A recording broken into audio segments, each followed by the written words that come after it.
नमस्कार, NockingNews.com में आपका स्वागत है। जब कुछ लोग पल पल संघर्ष करके मीडिया की आज़ादी, देश के लोगों की आज़ादी, उनकी सांसें बचाने के लिए, सांसें बचाने का मतलब केवल भौतिक सांसें नहीं होता है, खुली हवा में जो आप सांस लेते हैं वो भी होता है।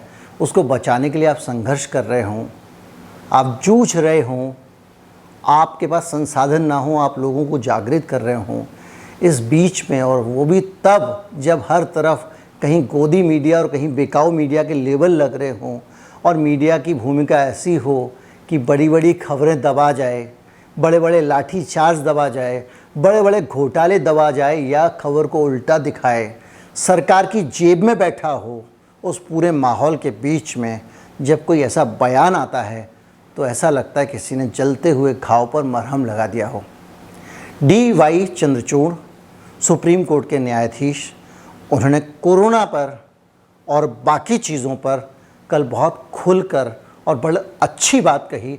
बड़े दिनों बाद लगा कि इस देश में सोच अभी जिंदा है, समझ जिंदा है, आज़ादी के विचार जिंदा हैं और संविधान के लिए सम्मान मन में बढ़ गया। कहीं मत जाइए, चैनल को सब्सक्राइब कर लीजिए, बातचीत को आगे बढ़ाते हैं।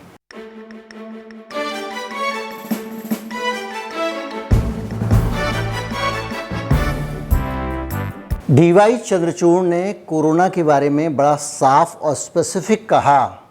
उन्होंने कहा कि WHO ने इसे इन्फोडेमिक का नाम दिया और उन्होंने कहा कि लोग चौंकते हैं, इसलिए बहुत सारी चौंकाने और डराने वाली झूठी खबरें लगातार लोगों के बीच में आती रहती हैं।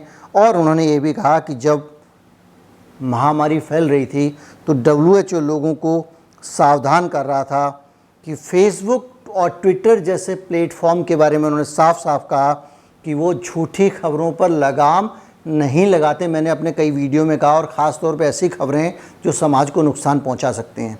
अगर किसी आदमी को पीट पीट के उससे किसी धर्म के उसके विपरीत नारे लगाने को बोल रहा है और वो आदमी नारे लगा रहा है या नहीं लगा रहा है तो उसको पीटा जा रहा है, ये खबर जब पब्लिक में जाती है, ये खबर मीडिया पर जाती है तो ये समाज में आग लगाती है और बांटती है।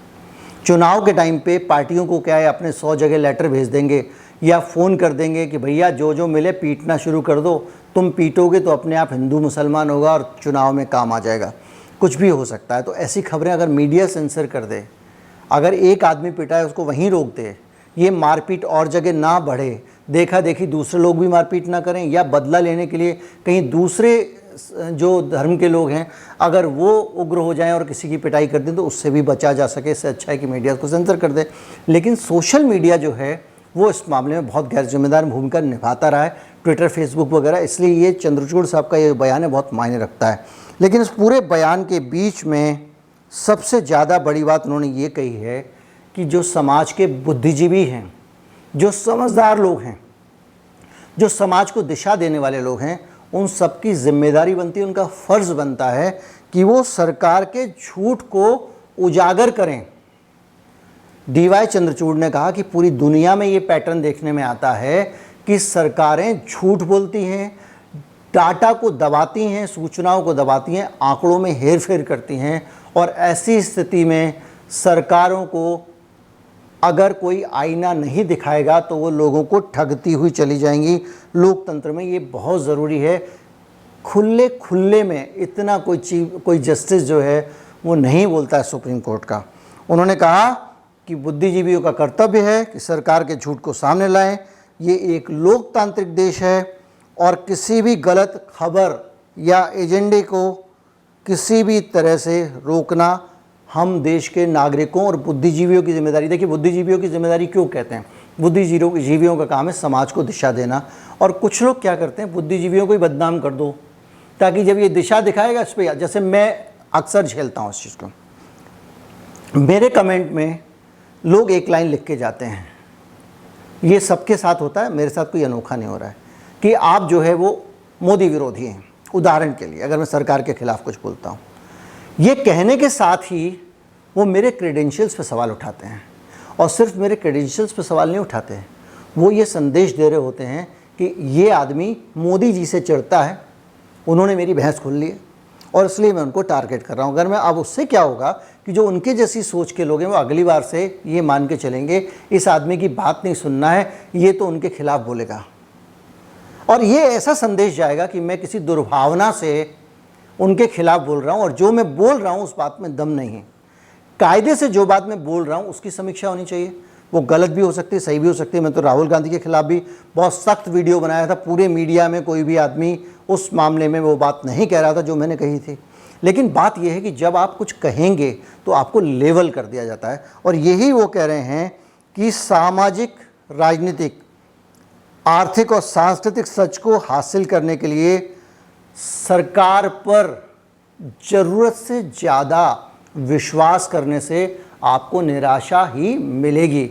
अगर आपको लगता है कि सरकार आपको सही इतिहास बता देगी तो आप बेवकूफ़ हैं, क्योंकि सरकार आपको इतिहास सही नहीं बताएगी।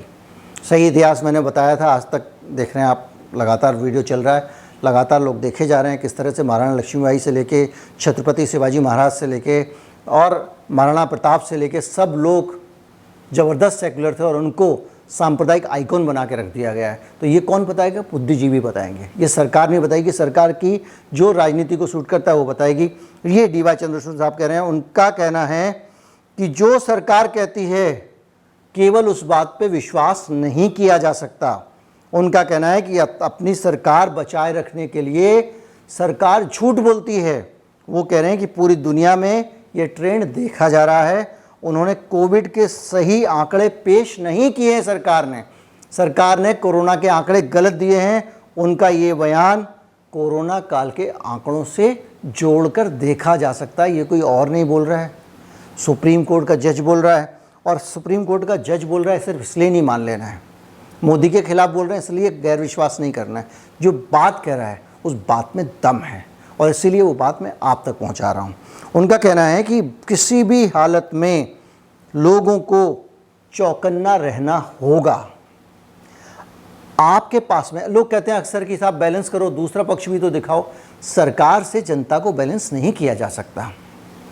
जिस सरकार के पास 2000 करोड़, 4000 करोड़, 10-20 हज़ार करोड़ रुपए का पीआर का बजट है, जो रोज़ अपने अखबार में विज्ञापन छापती है और झूठे विज्ञापन छाप सकती है, जो सरकार 1 महीने पहले सरकार में आती है, वो कहती है कि मैंने जो है वो सैकड़ों पुल बना दिए और वो विज्ञापन में अखबार में छाप देती है, जो सरकार झूठा प्रोपेगेंडा चला सकती है, उस सरकार के साथ में एक आम आदमी को कैसे बैलेंस किया जा सकता है? आम आदमी की तरफ से तो आपको बोलना ही पड़ेगा। अब वो कहते हैं बैलेंस करिए।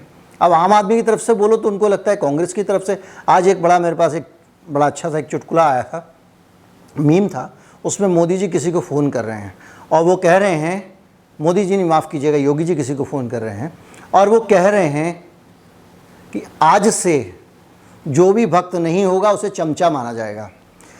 एक्चुअल कंडीशन यही है कि जो लोग आपका समर्थक नहीं है वो ज़रूर विरोधी पार्टी का समर्थक है। जो सरकार पे सवाल उठाए वो कांग्रेस ही है। ये एक बन गया है। तो वो जो स्थिति है उसके लिए वो साफ साफ कह रहे हैं कि ये पोस्ट ट्रुथ की दुनिया है और इसमें सोशल मीडिया प्लेटफॉर्म गलत खबरों के लिए जिम्मेदार हो सकते हैं, उनको रोकना चाहिए। इसलिए हमारी भी जिम्मेदारी बनती है आपकी कि जो बताया जा रहा है उसको एक बार क्रॉस चेक कर लें।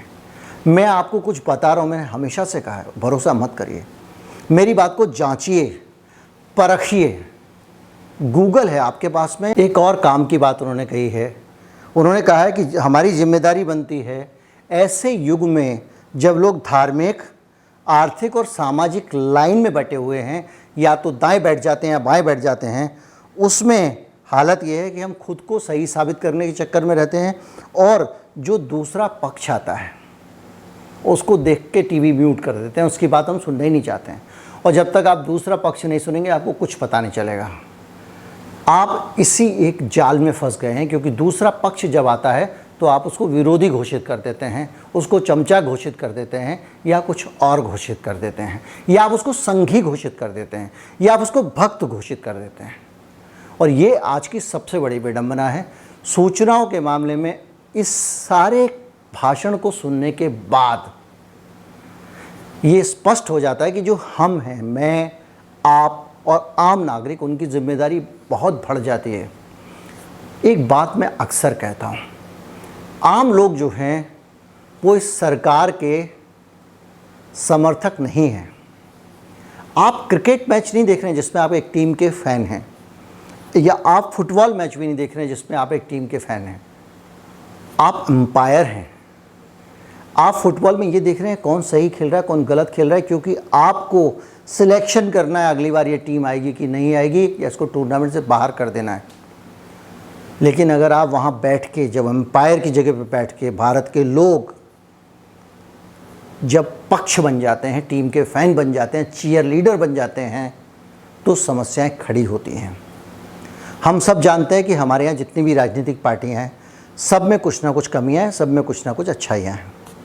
अगर हम आंख बंद करके एक पक्ष में हो जाएंगे तो हम अपना ही नुकसान करेंगे, किसी और का नुकसान नहीं होगा। देश हमारा है, आज़ादी हमारी खतरे में पड़ती है, समस्याएं हमारी बढ़ती हैं, महंगाई, बेरोजगारी, भूखमरी हमको झेलनी पड़ती है। इसलिए ज़्यादा ज़रूरी है कि जागरूक रहें। मैं आम तौर पे खबर पे वीडियो नहीं बनाता हूँ, लेकिन इस भाषण का विश्लेषण करना मैंने बहुत ज़रूरी समझा। ये देश के लिए ज़रूरी है।